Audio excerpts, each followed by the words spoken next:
This is Crimson Moon, where every howl holds a secret. I'm Noktula, your storyteller. Tonight's story is a journey through love, power, and the pull of the bond. You're part of the pack now. Let's begin.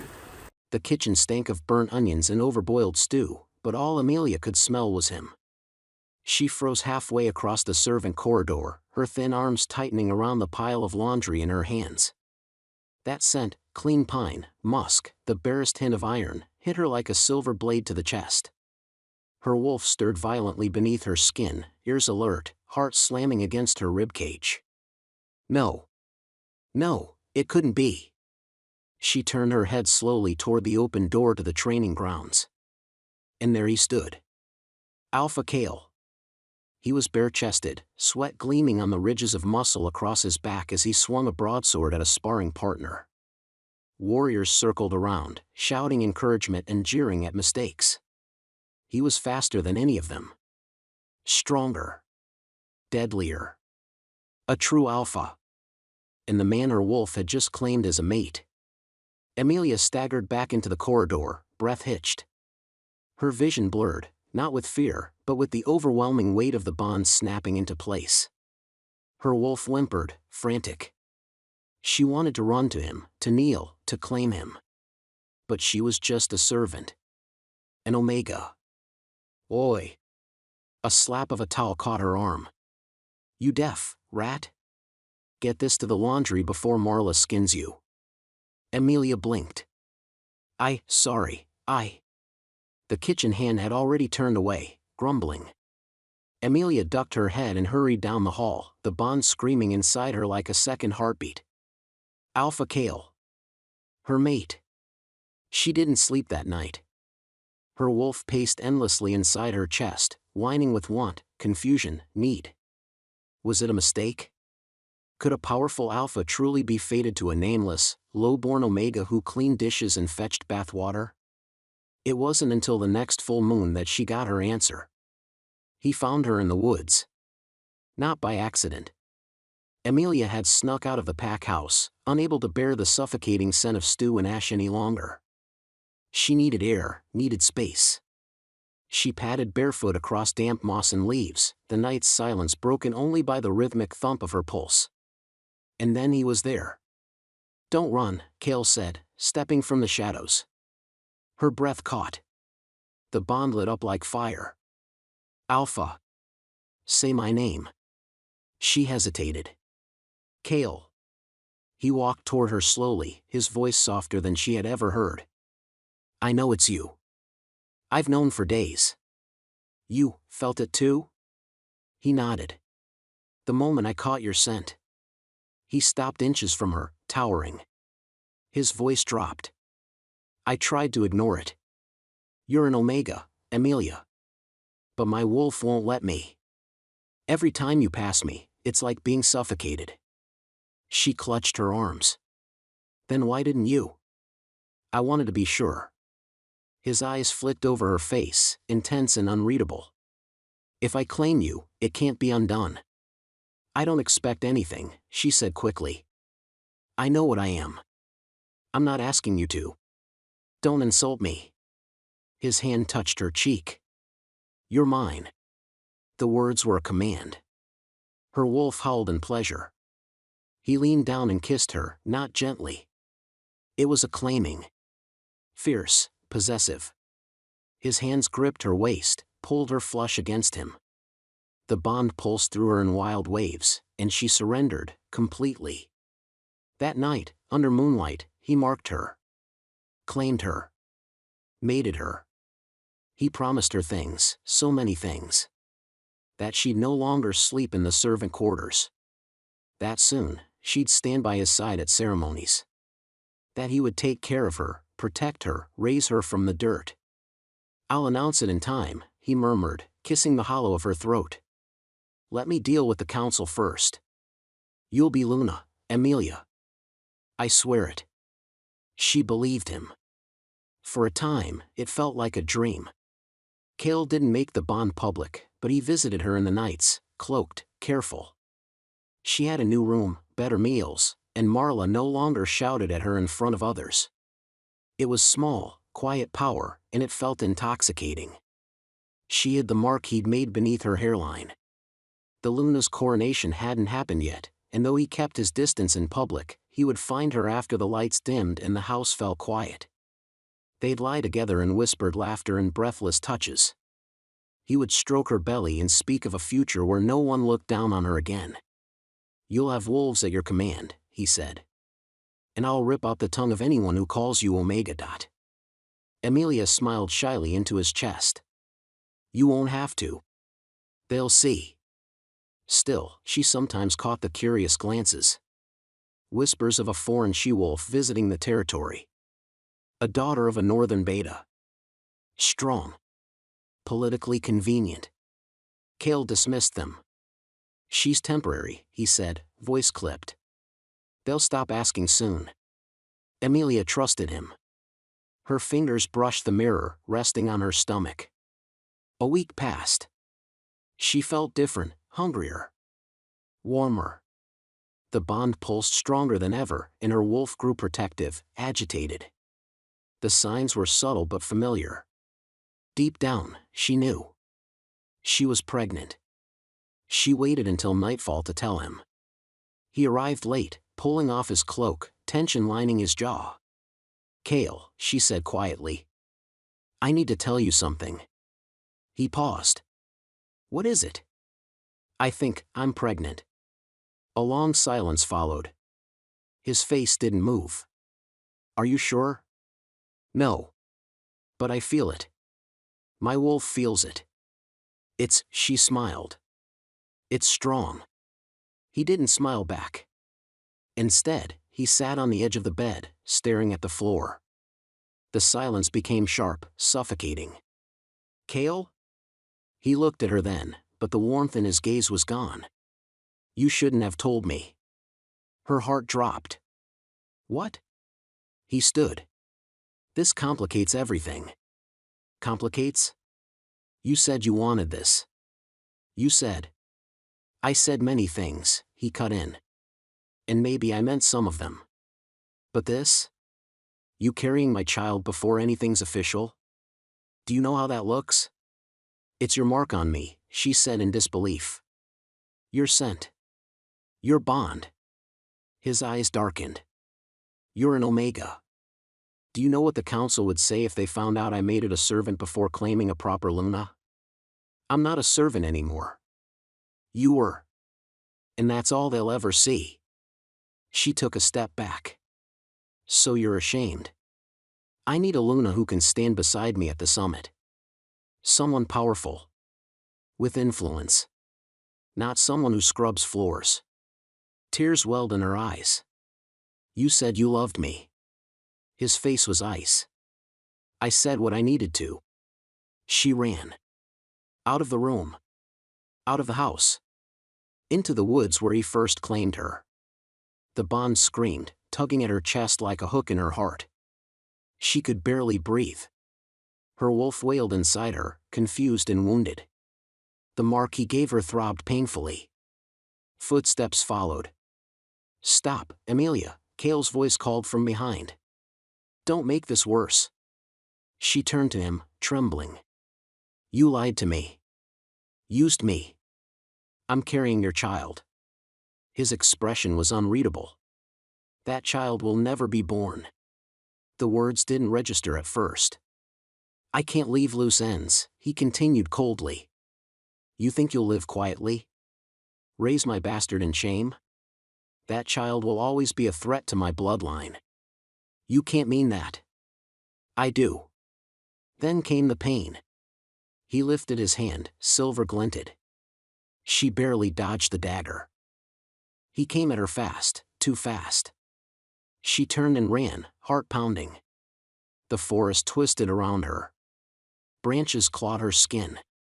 Her wolf tried to shift, to fight back, but the pregnancy weakened her. She stumbled, fell. He caught her by the hair. "Don't fight it," he growled.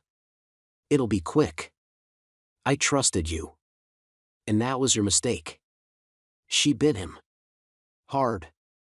He roared in pain, and she used the moment to scramble away, bleeding, gasping. She fell into the ravine behind the old oak tree, hitting rocks on the way down. The world spun. Above, his voice. Let the scavengers finish her. Then silence. Darkness crept in. But deep inside her, her wolf refused to die. Amelia lay at the bottom of the ravine, half submerged in muddy water. Her body was broken, ribs cracked, leg twisted unnaturally, blood seeping from her scalp and thighs. But the mark on her neck still pulsed with heat, an echo of the rejected bond not yet extinguished. Her wolf howled low and guttural inside her, not from pain, but rage. A primitive will to survive burned beneath the agony. We do not die here. Rain began to fall, soaking her through. The storm blurred the scent of blood. If Cale had lingered, he might have tracked her down. But he didn't. She heard nothing now. Not his boots. Not his blade. He thought she was dead. And maybe part of her wanted to be. But something deeper, older, refused to give him that satisfaction. Her fingers dug into the mud. She dragged herself forward inch by inch, pain screaming through every nerve. Her vision flickered. Her breath came in sharp, shallow gasps. Move, she whispered hoarsely. Move, damn you. Somewhere in the back of her mind, she felt her wolf wrapping around her injuries like gauze, dulling the pain just enough to keep her conscious. A root gave her grip. She pulled. Then again. Thunder cracked overhead. Hours passed, maybe a day. Finally, as her body gave out, she collapsed beneath a half-rotted log near the borderlands, her cheek pressed into cold moss. And then, she saw boots. Dark ones. Polished. Foreign. Not Cale's. A voice followed, deep and sharp. Hold. Amelia tried to lift her head. The sound of swords drawn rang out. Alpha General. She's alive. They brought her to the northern pack. She was unconscious for most of the journey, slipping in and out of fever dreams, haunted by Cale's voice, his blade, his lies. But when she finally opened her eyes, she was no longer in a forest. She was in a room. Warm. Clean. A fire crackled in the hearth. The scent of herbs and leather filled the air. The sheets beneath her smelled of wolf, but not of dominance. Of protection. She sat up too fast. Easy. The voice was the same one she remembered from the forest. It belonged to a man seated in the corner, arms crossed over his chest, silver pauldrons still attached. His hair was dark, clipped short, his face angular and stern. He stood. I was told you'd wake today, he said, stepping forward. I'm Commander Thorne. General of the Alpha King's War Guard. Amelia blinked. Why am I here? You were found unconscious on our border, Thorne said flatly. Covered in blood. Marked by an alpha. Rejected, from the scent of it. She flinched, instinctively covering the faint scar where Cale's mark once burned. Thorne didn't press her. Do you have a name?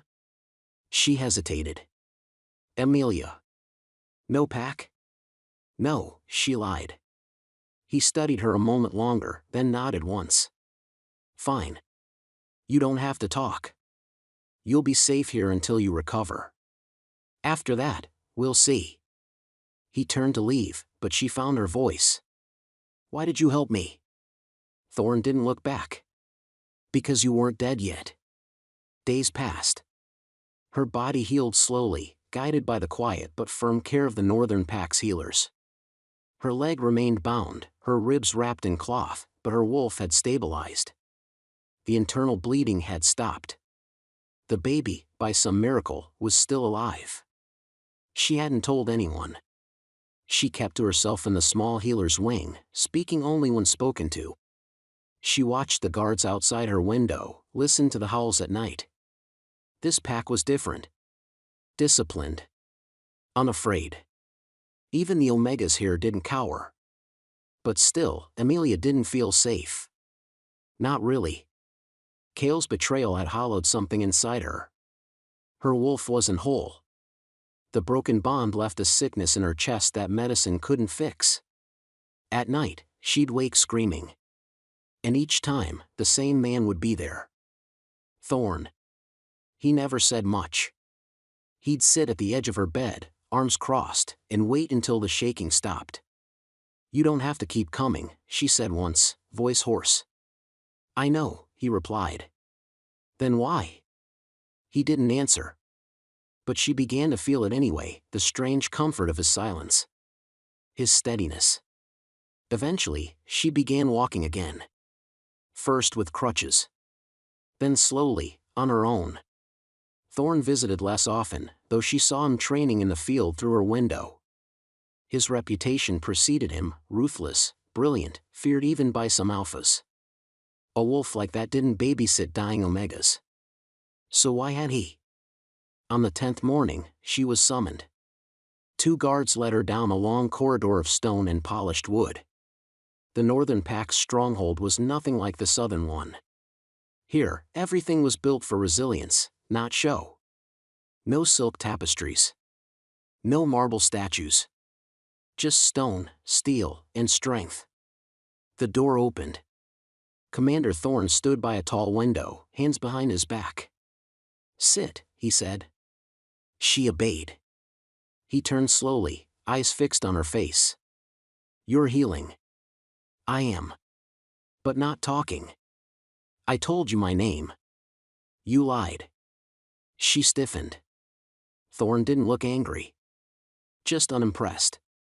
"We ran your scent through our network. Your name's Amelia Lynn. Registered Omega in the South Crescent Pack. Assigned to the kitchen wing. Vanished 2 weeks ago." She said nothing. "Do you want to tell me why you were nearly dead on our border, marked and rejected by an alpha?" "No." Thorn's jaw clenched slightly. "You want asylum?" "No." He raised a brow. "I want to disappear." That gave him pause. "I'm not here to beg," she continued. "I don't want my past back. I don't want your pity. I want a place to stay. A chance to earn my keep." And silence. He stared at her for a long time.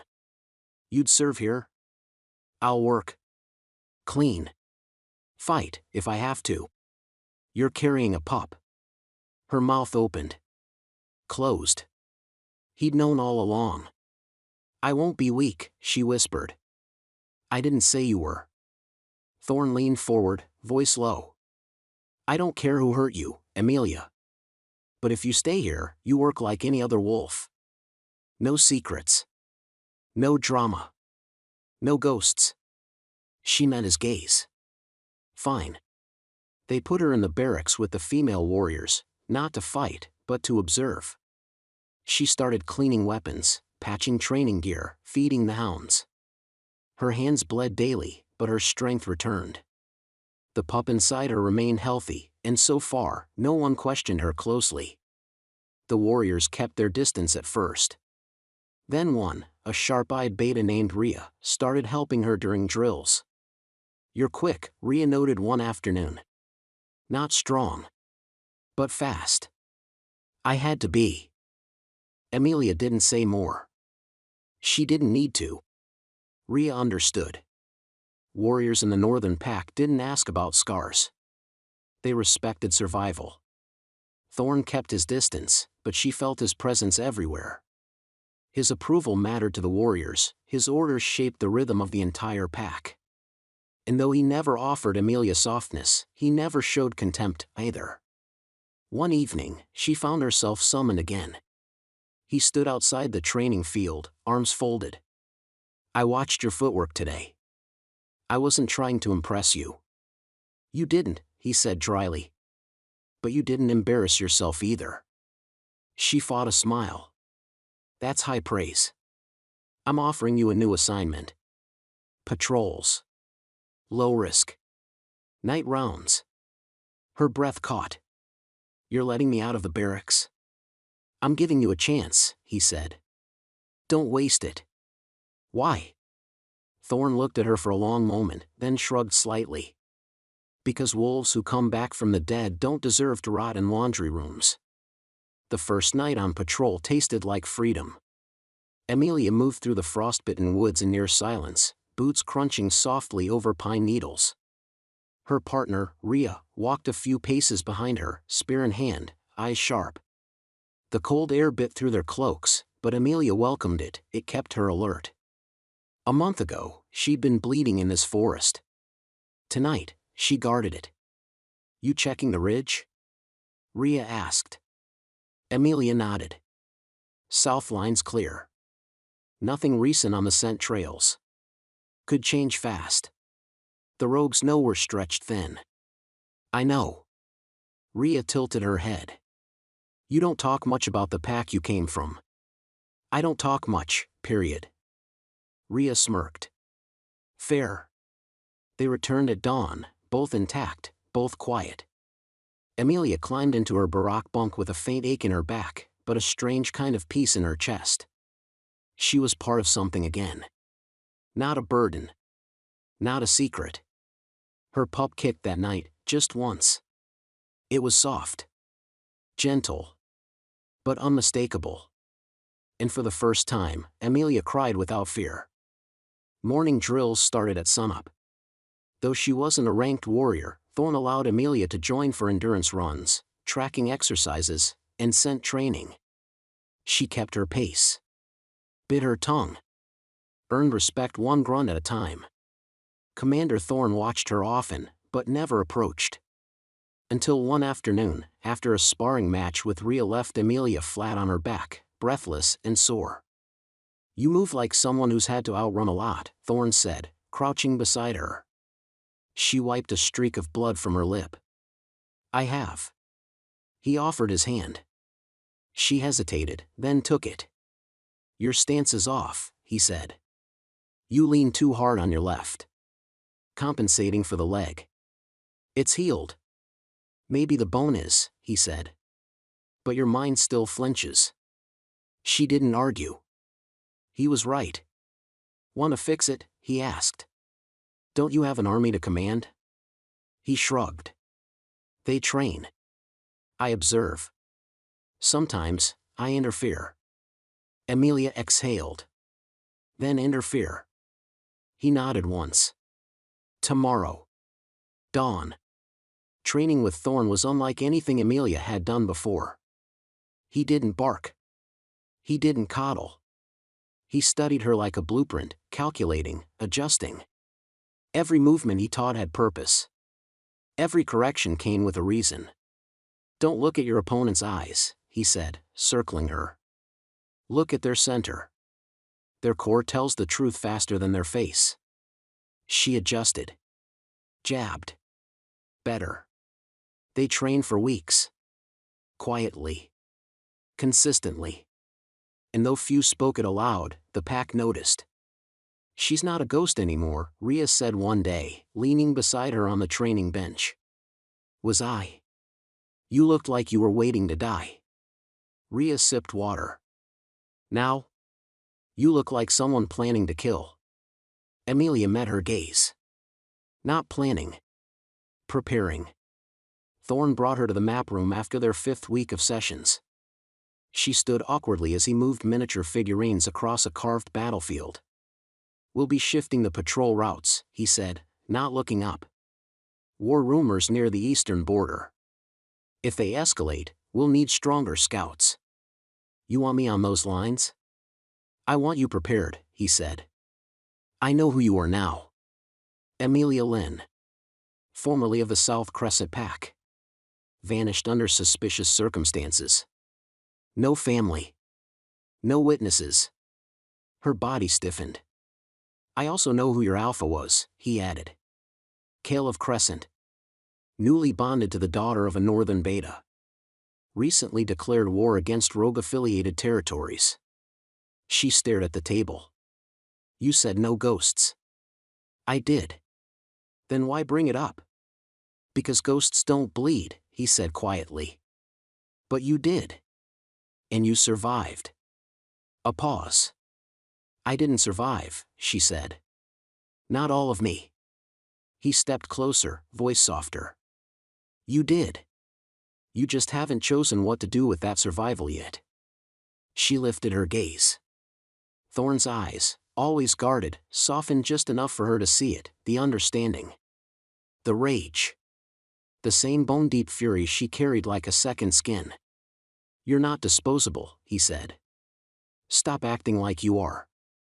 Her wolf stirred again that night, not in panic, but in want. The moon was full, high above the pine canopy, and Amelia couldn't sleep. She sat on the barracks roof, cloak wrapped tight, eyes fixed on the stars. Every scar on her body had healed, but the mark Cale left had faded into something uglier. Not a bond. A scarlet burn. A reminder. You were quiet today, Thorn said behind her. She didn't jump. She knew his footsteps now. I'm thinking, she said. Dangerous habit.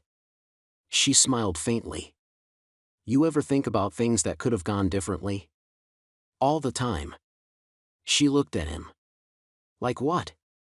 He sat beside her. Like if I'd arrived 5 minutes later at the border. You'd be dead. I wanted to be. Do you still? She was quiet. No. I want to be something else now. What? She didn't hesitate. A threat. Thorn nodded. Then stop hiding. You mean tell everyone who I am? What I survived? Who I carry? I mean stop walking like prey. Her wolf stirred louder, drawn to his scent, snow, steel, and something warm beneath it. Not desire. Not yet. But safety. Thorn rose. Rest. We train at dawn. As he turned, she whispered, Why do you help me?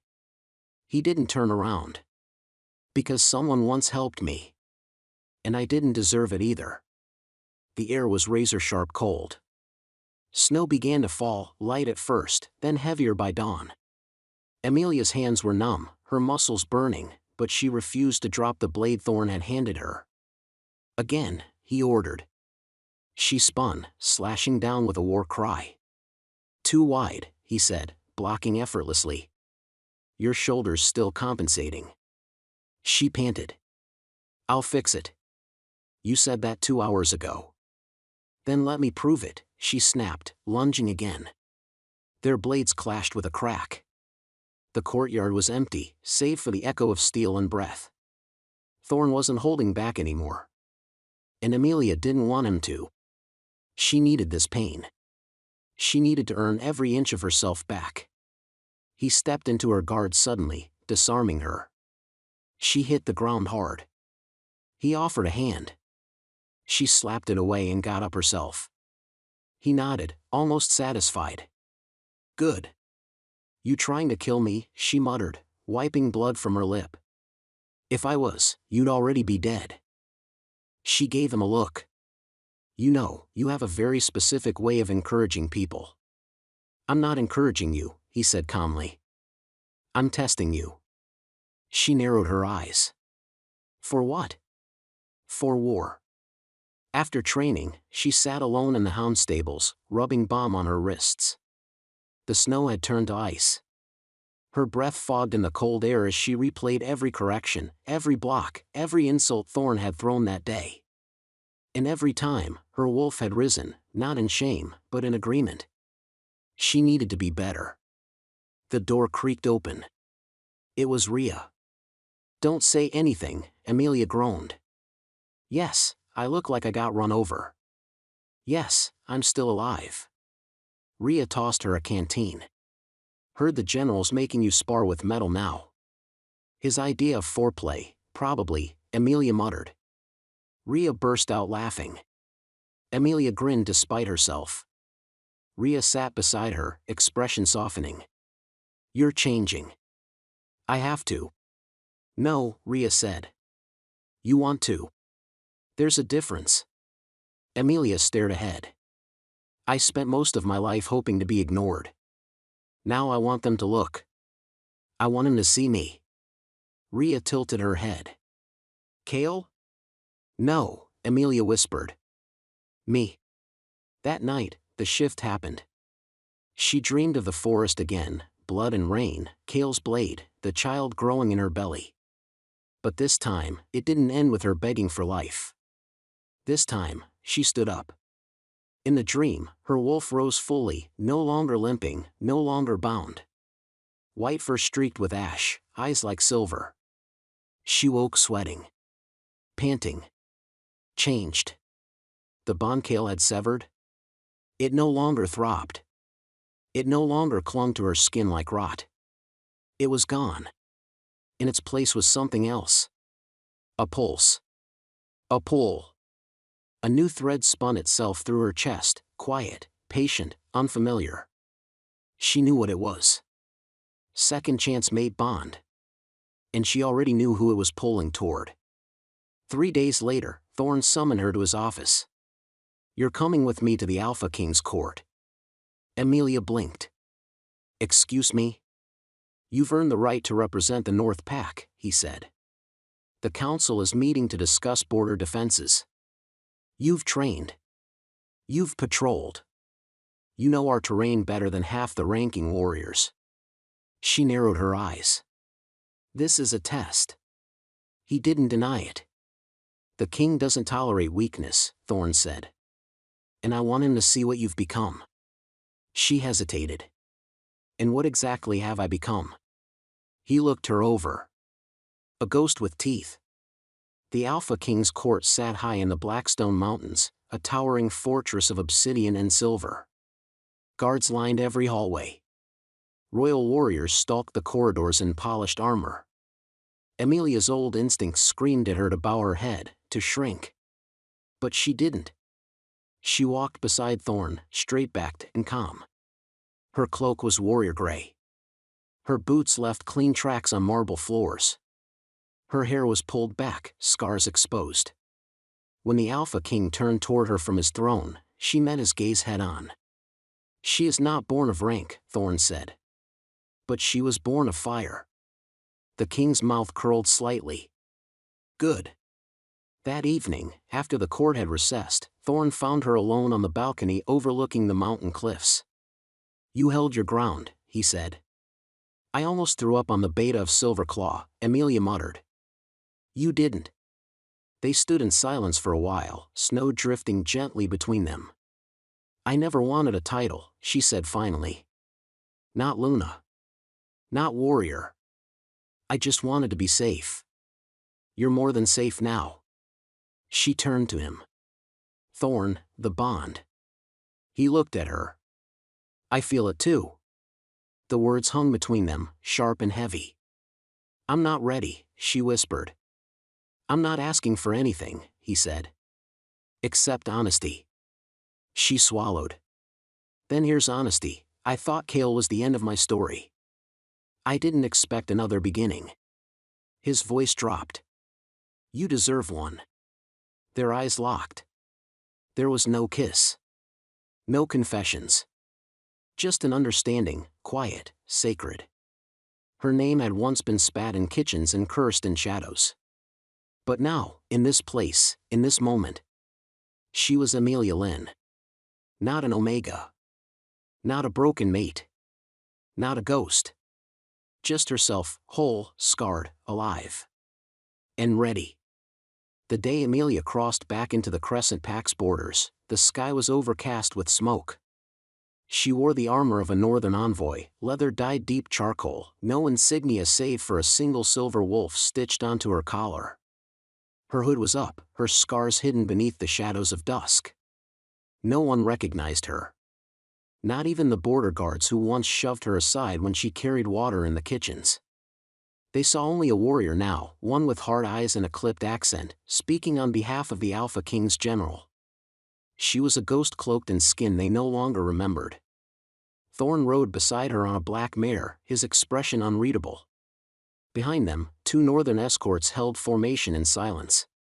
It was official business, a diplomatic inspection of joint defense routes, nothing more. Amelia's stomach churned at every familiar scent, the pine-soaked earth, the damp stone paths, the oppressive weight of Kale's presence. "I can still call this off," Thorn said as they passed the outer watchtowers. "No," Amelia replied. "I want them to see me." He didn't argue. By the time they reached the Crescent Pack's main hall, dusk had fallen. A servant opened the door with a bowed head. No one spared Amelia a second glance. Except one. Marla. The kitchen matron paused at the far end of the corridor, eyes narrowing. Her gaze flicked to Amelia's face, then dropped instantly. She turned away, clearly not placing her. Amelia's lips curled into a smile. Good. The game had begun. Alpha Kale greeted them in the main chamber with a regal smile that didn't reach his eyes. He looked different now, heavier with status, his jaw clean-shaven, his voice more polished. Power sat on him like a second skin. But to Amelia, he smelled exactly the same: cold pine, damp steel, and rot. "Commander Thorne," Kale said, stepping forward. "An honor to host the North's general." Thorne bowed his head. "Alpha Kale. We're here to observe defense procedures. Our envoy will remain a week." Kale's eyes slid to Amelia. "And this is your lieutenant," Thorne said flatly. "Wolf of the North. Highly decorated." Amelia didn't flinch under Kale's gaze. He studied her for a beat longer than necessary, his head tilting. Recognition flickered, but didn't land. He saw the scar on her cheek, the hardness in her posture. But he didn't see Amelia. "Good." Kale turned. "You'll be housed in the East Wing. My Luna will join us for supper. I trust you'll find her presence illuminating." As they followed him, Amelia clenched her fists. She knew what was coming. And she was ready. Dinner was a show. The long table groaned under the weight of roast meats, baked roots, and spiced wine. Pack elites filled the room: warriors, betas, foreign allies. Amelia stood silently behind Thorne's chair, observing. Then she walked in. Luna Kala. Tall. Blonde. Powerful. Her beauty was intentional, measured, sharpened. The daughter of a northern beta. Politically valuable. Kale stood as she entered and pulled out her chair himself. He never did that for Amelia.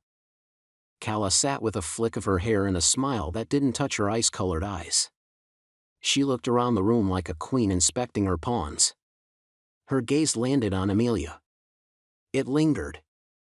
And passed. Later, as the wine flowed and Kale leaned in to whisper something into Kala's ear, Amelia's wolf growled softly beneath her skin. He discarded her. Replaced her. Pretended none of it ever happened. But soon, she'd be the one whispering. The days passed slowly. Amelia walked the familiar paths as a stranger now, inspecting the training fields, reviewing patrol logs, standing beside Thorne during strategy briefings. Every interaction was measured. Controlled. But she watched everything. She saw how Kale's new Luna treated Omegas like property. How warriors were rewarded based on loyalty, not skill. How fear, not respect, held the Crescent Pack together now. One morning, Rhea arrived from the northern border, pretending to be a second envoy. Amelia hugged her like a sister. "You sure you're holding it together?" Rhea whispered. "Barely." Rhea's eyes softened. "Then break later. For now, make them sweat." That afternoon, during a public sparring exhibition, Kale finally spoke to her directly. "You fight well," he said as she sheathed her blade. Amelia turned slowly. "I was trained by someone who believed in discipline." Kale's gaze lingered on her face. "You look familiar." "I don't." He smirked. "Arrogance doesn't suit you. Neither does cowardice." Kale's smile faltered. Thorne stepped between them. "Alpha. Lieutenant. That's enough." Kale gave a stiff nod. "Of course." But as he walked away, Amelia saw it. Doubt. It had begun. By the fifth night, Kale was restless. Amelia caught glimpses of him pacing in the training yards after dusk. She sensed his wolf pressing against its cage. Feral. Agitated. He'd started circling her during briefings, making excuses to linger. One evening, he found her alone in the map room. "You're not Northern," he said quietly. She didn't look at him. "And you're not observant." His jaw tightened. "What are you doing here?" "Serving my pack." "You're not from there." "No," she said, lifting her gaze. "But I am theirs now." Kale's eyes darkened. "Who are you?" She stepped close enough for him to smell the faint trace of the scar on her neck.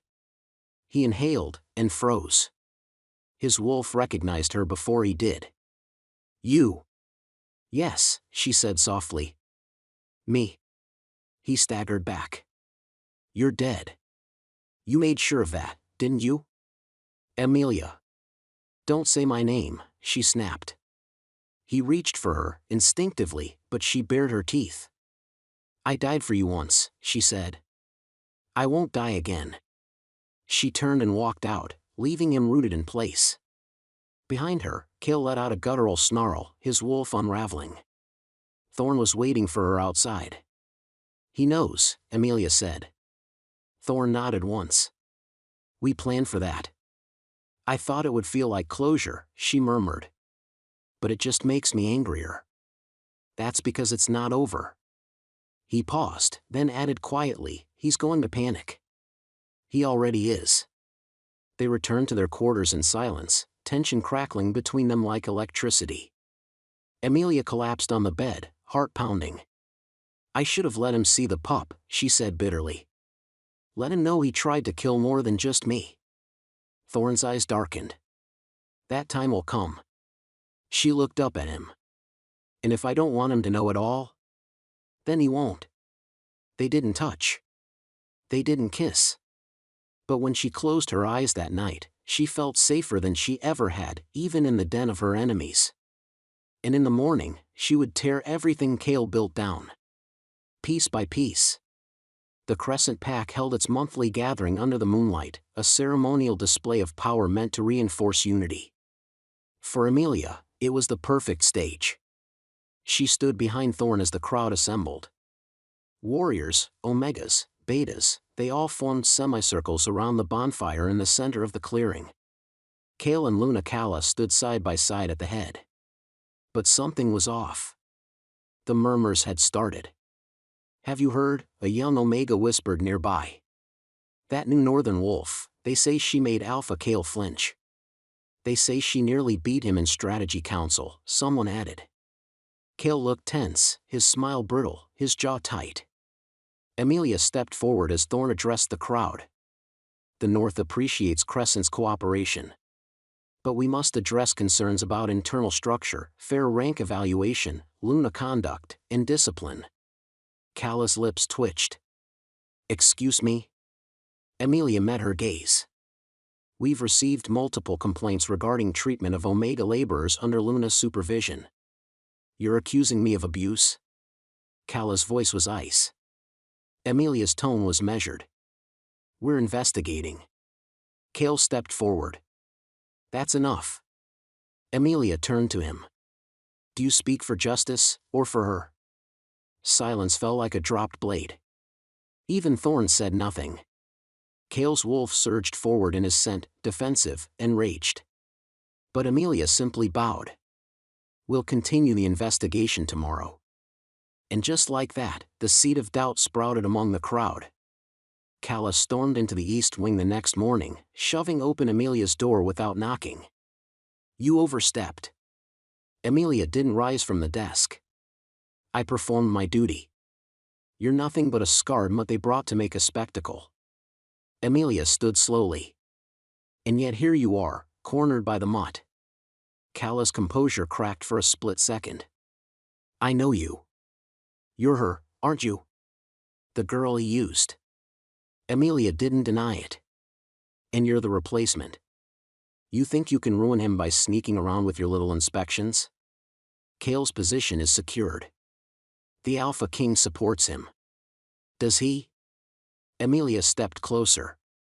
"Because as of last night, we've forwarded testimonies to the council. The king is waiting." Kala's face drained of color. "You think being Luna protects you," Amelia continued, "but this pack was built on lies. and I'm going to burn every one of them down. Calla slapped her. Hard.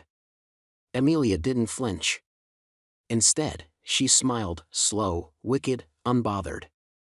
Calla backed away. You don't get to win, she hissed. I already did. I survived. The next night, Amelia found it. Hidden in the archives beneath the training hall, an old ledger kept by Beta Warren, Cale's deceased advisor. The numbers didn't lie. Stolen funds. False distributions. Off-the-record training operations. It was more than corruption, it was treason. Cale had funneled pack resources into rogue training camps outside the neutral zone. Why? Rhea whispered as they read the scrawled notes under candlelight. What would he gain? Loyalty from rogues, Amelia said. If he ever tried to challenge the Alpha King. She trailed off. This was it. Her hammer. Her wildfire. Thorn appeared in the doorway, his expression unreadable. He's gone too far, Amelia said. Thorn walked forward, took the ledger, and flipped through the last page. And stopped. What is it? Amelia asked. Thorn turned the book. There, scrawled in red ink, was a name under the heading Proposed Alliances. General Thorn, it read. A trap. He tried to buy my loyalty, Thorn murmured. Years ago. I never responded. Amelia's blood ran cold. If we release this, it might implicate you. Then let it, Thorn said. I've kept my hands clean too long. He handed the book back to her. Make your move. The next morning, the pack awoke to the howl of an emergency summons. The assembly circle had been activated, an old protocol used for serious accusations against an Alpha or Luna. Cale stood in the center, eyes blazing, as Thorn read aloud the list of charges. Misuse of funds. Illegal rogue collaboration. Ongoing abuse under Luna Calla's supervision. Calla's eyes darted wildly as gasps spread across the assembly.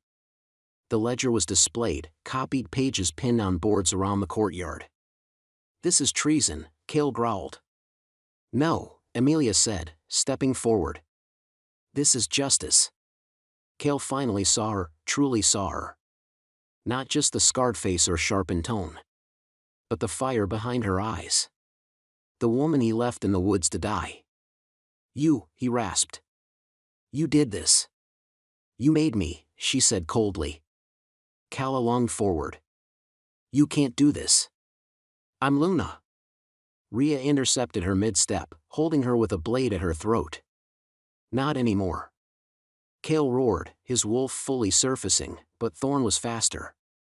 With one movement, he pushed Amelia back and engaged. Alpha and General clashed. Steel and claw. Blood and earth. It wasn't a fight. It was reckoning. Cale fell. Breathing shallow, blood trailing from his mouth, he stared up at the darkening sky. You were nothing, he whispered. And you were everything wrong with this world, Amelia replied. He coughed, then smiled faintly.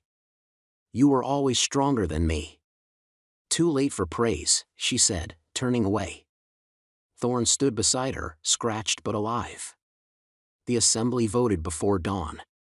Calla was stripped of title and exiled. Her screams echoed as she was dragged away. Cale, he was not executed. Amelia chose otherwise. Let him live with the weight of his ruin. You're merciful, Thorn said as they stood alone in the forest clearing. No, Amelia whispered. I'm strategic. She walked forward, moonlight on her face, the scar now a badge, not a shame. And behind her, the Crescent Pack howled. For justice. For change. For the wolf who returned from the dead and reclaimed her name. The aftermath of Cale's fall left the Crescent Pack leaderless and tense. The elders scrambled to restore structure. The betas held emergency meetings. Rogues who had once trained under Cale's hidden command were either hunted down or fled the borders. The entire territory was under martial lockdown until order could be re-established. Amelia didn't attend the war councils. She stayed near the outer gardens, far from the main hall, sitting beneath the ash tree that overlooked the ravine. The place where she had once watched the world in silence as a lowly Omega. Where she once believed Kale's promise to make her Luna. Now, she sat in solitude with nothing but her wolf and the hollow victory pulsing in her chest. Thorn found her there by dusk. "You haven't eaten," he said, tossing a small cloth bundle onto the grass beside her. Again. She didn't look at him. "I'm not hungry." "Your body disagrees." Amelia sighed and finally turned. "It's done, Thorn.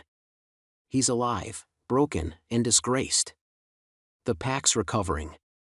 So why does it feel like I've lost something instead of gained?" He dropped to sit beside her. "Because revenge doesn't return what they stole. It only evens the score." She met his gaze. "And what now? What happens to me?" "You rebuild." "With what?" He looked down. "With me." The silence between them was heavy. "I don't know if I can trust anyone again," she admitted. "Then start by trusting me a little at a time," he said quietly. "And I'll earn the rest." The pack held a naming ceremony for a new beta heir 2 days later. Amelia was expected to attend, not as a guest, but as a witness. Rhea helped her prepare, brushing her hair and fitting her into a deep navy cloak. "You're the reason we still have a pack to name heirs in," Rhea said, tightening the clasp. "They need to see you." "I'm not their Luna." "No," Rhea said. "But you're the reason the Luna's gone." Amelia flinched at the reminder. She walked the ceremonial path with Thorn beside her, every eye in the courtyard turning. Some nodded. Some avoided her gaze. Some still whispered. It wasn't until she passed the southern edge of the circle that her breath caught. Kale stood at the far end, silent, stripped of alpha markings, wearing simple gray robes. His eyes met hers. For a split second, her wolf stirred violently. The echo of their bond, long severed, twitched like a dying ember. He bowed his head. She didn't stop walking. Later, Thorn caught her by the elbow. "Are you all right?" "He looked at me like I was the ghost haunting him," she murmured. "You are." She laughed softly. "That's poetic." "No," Thorn said, voice low. "It's justice." 3 days later, Amelia stood in front of the mirror and touched the jagged scar on her collarbone, the one where Kale had marked her before discarding her like waste. It had faded, but it was still there. A half-healed wound. A story carved into her flesh. Rhea entered behind her. "It'll never vanish completely." "I know. But it doesn't define you." Amelia glanced at her through the reflection. "Doesn't it? You define you, Em. Not him. Not the pain. Not the past." She turned, heart pounding. "Then tell me why I still flinch when I see his eyes." Rhea walked over and pressed her forehead to hers. "Because your wolf remembers. But that doesn't mean she belongs to him anymore." That night, Amelia finally made a decision. She went to the moon temple and stood before the altar of the goddess. Alone, silent, trembling. And she said the words. "I sever all memory. I return all claim. I am no one's mate but my own." The bond finally broke for good. And her wolf howled with relief. Thorn didn't speak much about his past. Not because he didn't trust Amelia, but because the things he'd seen weren't meant to be spoken. But that night, as they sat by the lake watching fireflies flicker across the water, he told her anyway. "I was bred to obey," he said. "The king's warrior. No mate, no pack, no weakness." Amelia rested her chin on her knees. "But you feel everything." "I do," he admitted. "That's the weakness I hide best." She reached for his hand slowly, as if afraid he'd pull away. He didn't.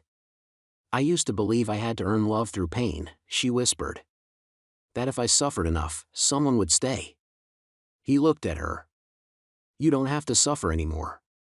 "I don't know how to love someone, without bleeding for them." "Then let me show you." His touch was careful as his fingers brushed her jaw. When he kissed her, it wasn't fiery or desperate. It was steady. Grounding. Safe. Her wolf didn't recoil. For once, it sighed. A week passed. Peace began to settle, slow and shaky, but real. The council sent a mediator to help transition leadership. A new beta pair was voted in. Crescent Pack's borders opened again. Amelia found herself sleeping through the night for the first time in years. Until the storm came. Not weather. Memory. She'd returned to the old storage shed behind the servant quarters, intending to help Rhea sort supplies. Instead, a floorboard creaked under her boot. She pried it up. Beneath, wrapped in worn cloth, was a letter. Unopened. Sealed in Kale's handwriting. Her hands trembled as she broke the wax. Amelia. If you're reading this, it means I failed again. I didn't reject you because I hated you. I rejected you because I was afraid. Of the child. Of the prophecy. Of losing my power. They told me an Omega Luna would weaken the bloodline. That I'd lose Crescent to chaos. But the truth is, I lost it the moment I lost you. The child would have been strong. I know that now. I don't ask for forgiveness. Just that you live. That you remember I did love you, in some selfish, broken way. Kale. Amelia stared at the paper for a long time. Then she dropped it into the fire pit and walked away. The past had no power left here. The letter arrived at dawn, delivered by a black-armored envoy from the capital. The seal was unmistakable, etched with the golden crescent of the Alpha King. Amelia read the message aloud in the council chamber while Thorn stood at her side. By order of the High Throne, Amelia of Crescent Pack is hereby summoned to the capital citadel. She is to answer for the dismantling of Alpha Kale's command, the destruction of royal-assigned territory, and the unleashing of rogue elements across northern borders. Attendance is mandatory. Failure to appear will be seen as treason. Signed, Alpha King Ronan. Typical, muttered Elder Marek, slamming his staff. They ignore us when we're dying, but as soon as the threat is dealt with, they summon the survivor. She's not going alone, Thorn said sharply. I wouldn't let her, Rhea added. Not with the king involved. Amelia folded the parchment. Then we leave tomorrow. Thorn frowned. You're sure? I'm done hiding, she said. Let the king look me in the eye when he decides what I'm guilty of. The capital was nothing like Crescent. Built into a mountain ridge, the citadel towered with obsidian walls and jagged silver spires. Shifters of every rank lined the plaza, all dressed in uniforms stamped with the royal sigil. Amelia had expected indifference from the guards. She didn't expect open hostility. Whispers followed her through the stone halls. Omega. Kale's mate. Traitor. Alpha killer. Thorn caught one guard staring and growled low in his throat. One more look, and I'll remove your eyes. They were led into a grand chamber lit with torches and moon crystal. The Alpha King sat on a throne carved from blackstone, his golden eyes sharp and unreadable. Amelia, he said, voice like iron. You've caused quite the disruption. I only defended myself, she replied. And the pack. That's not what the council believes, King Ronan said. They think you're dangerous. That you used the mating bond to manipulate Kale. Amelia raised her chin. He marked me. Then tried to kill me. Ronan studied her. You don't fear me. I've already faced death. The silence in the room thickened. Then the king turned to Thorn. And you? I stand with her, Thorn said without hesitation. And if you punish her, you'll lose me. The entire chamber gasped. Ronan leaned back. Interesting. He motioned toward Amelia. You've stirred the kingdom, girl. Now let's see if you can face the trials. They called it the trial of the Moonfire, an ancient test used to determine guilt, resolve, and spirit. 3 stages. 1 truth. Most don't survive it, Rhea had warned when she caught up with them that morning. I'm not most, Amelia had replied. The first trial was the mirror of regret. She stood before a sacred stone pool. Her reflection shimmered and morphed. A version of herself stared back, bloodied, screaming, crawling away from Kale in the snow. Her wolf whimpered at the memory. You are weak, the image whispered. You should have died. Amelia didn't flinch. I lived. The mirror shattered. The second trial was the weighing of blood. The healers cut a palm-sized circle from her skin and placed it over an altar of silver. Her blood sizzled. The elders chanted. They tested for poison. For cursed magic. For power born of death.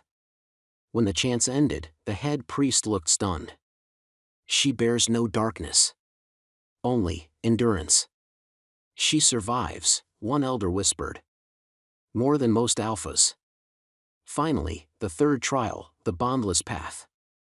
A wolf must walk a mile in sacred form, without the aid of mate, pack, or spirit. Naked. Alone. If the wolf returns whole, she is deemed worthy. Amelia shifted under moonlight, her bones snapping, for stretching over healing scars. Then she ran. The forest was cold and brutal. Thorns tore at her. Rocks scraped her paws. She heard Kale's voice again, buried in memory. No one will want you once I'm done. She kept running. Until the trees opened. And there stood Thorn, waiting on the far side. Not crossing the line. Just watching. Her wolf collapsed at his feet. She had passed. The king met them in the private solar the next evening, his demeanor shifted.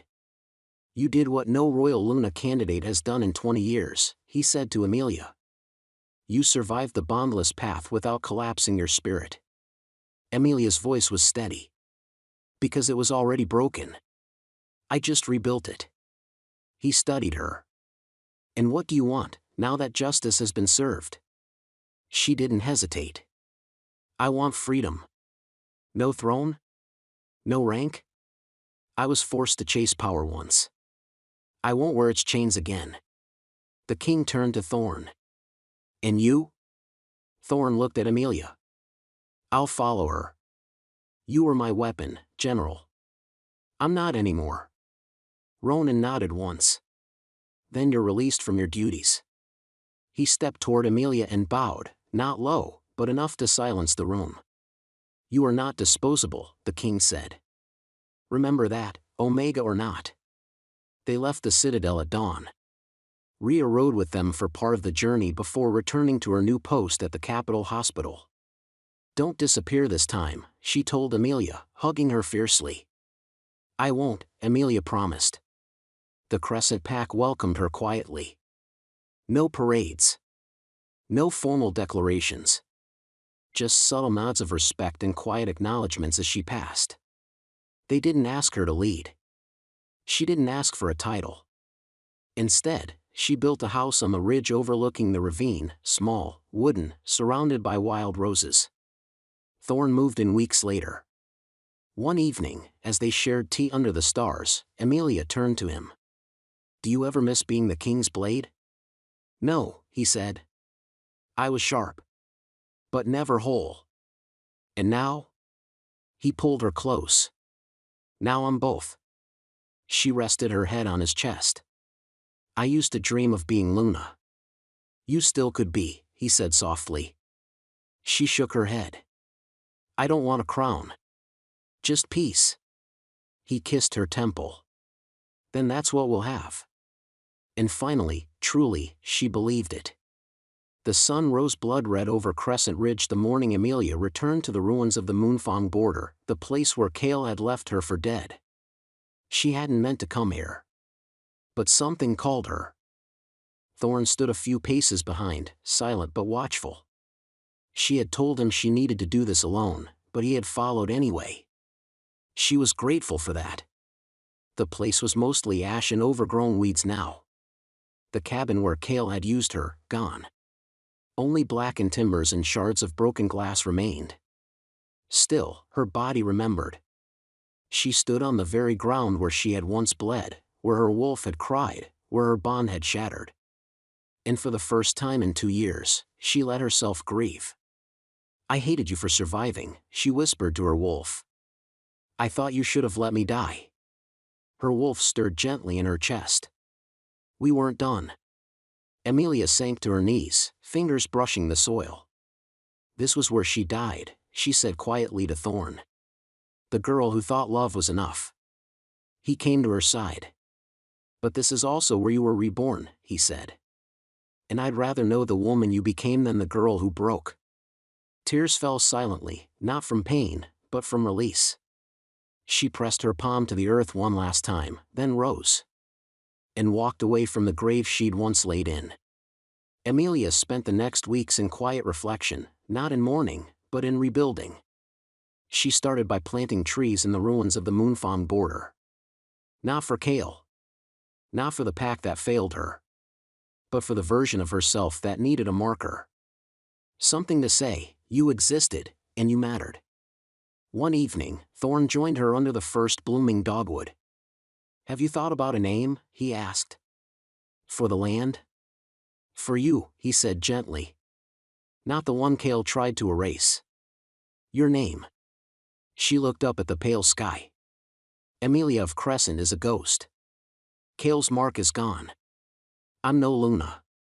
No Alpha's prize." He stepped closer. "Then claim your own."